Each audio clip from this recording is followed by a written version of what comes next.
I was diagnosed with depression in my early 20s, and I was kind of attributing a lot of what I was going through to just like, oh, it's situational. It's not because I'm really clinically depressed. This looks different from what my sister, or what I thought my sister had experienced in college, where she described not being able to get out of bed for days at a time.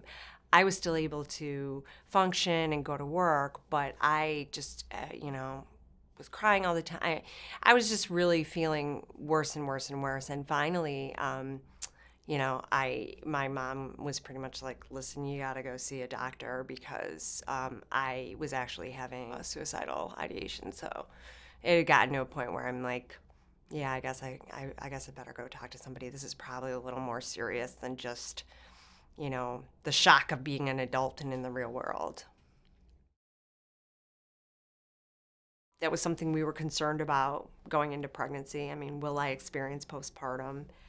I know I was, terrified that I would, but I was like, well, at least I'll know what it looks like, because I've experienced depression before, but then it looked totally different.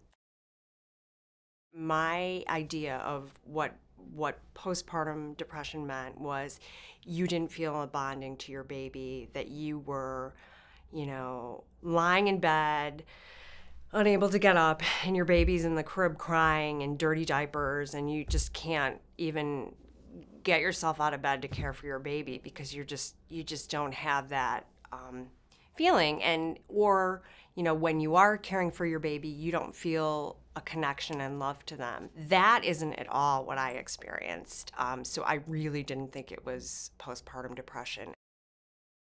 I was talking very fast. The pitch of my voice was really high. My hands were shaking a lot. The main thing was that I just had running thoughts, constantly running thoughts. Oh my God, so I'm gonna drop her, I'm gonna do something wrong, or I'm not gonna be there when she needs me. I mean, it was on like a warp speed in my head, just rolling around.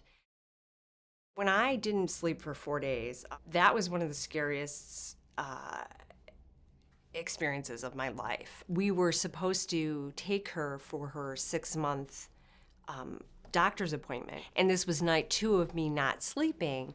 And I remember being awake in bed, and it was about 4 in the morning, and waking my husband up and saying, the doctor's gonna see me, and they're gonna be able to tell that something's wrong, that I'm not taking care of her. And he said to me, Jen, you really need to pull yourself together, because if you tell a doctor that you're not taking care of your baby, they take that seriously, and they have to report it to DCFS. And at that point, I got completely fixated on the idea that somebody was going to take my baby away from me, and I wasn't. It was just embedded then in my head that oh my God, now it's true, now it's out there. I'm really not taking care of her. And I think that added to my level of anxiety and sleeplessness even more. Wondering whether or not I was doing the right thing would oftentimes lead me to inaction. I would look at my daughter and think, okay, I should put her down for a nap now. She looks like she's kind of tired. She rubbed her eyes. I would start taking her for the nap, and then I'd say, oh no, she's not really tired. I wasn't at all kind of trusting my instincts. I was looking for someone to tell me what the right thing to do was. And what I think is probably going to be something I learn the entire time I'm a parent is that there is no right decision. The partial program that I that I went to is really based on cognitive behavioral therapy, and I find that for me that was incredibly helpful, and especially as somebody who's a new mom. I mean, it goes hand in hand, because you're constantly telling yourself messages about what you're doing. Or, am I doing this right? Am I doing this right? Am I doing this right? And, the skills you learn in cognitive behavioral therapy and dialectical behavioral therapy help you make that a little more fact-based, as opposed to kind of the depressive thoughts that someone who has clinical depression would have the tendency to think.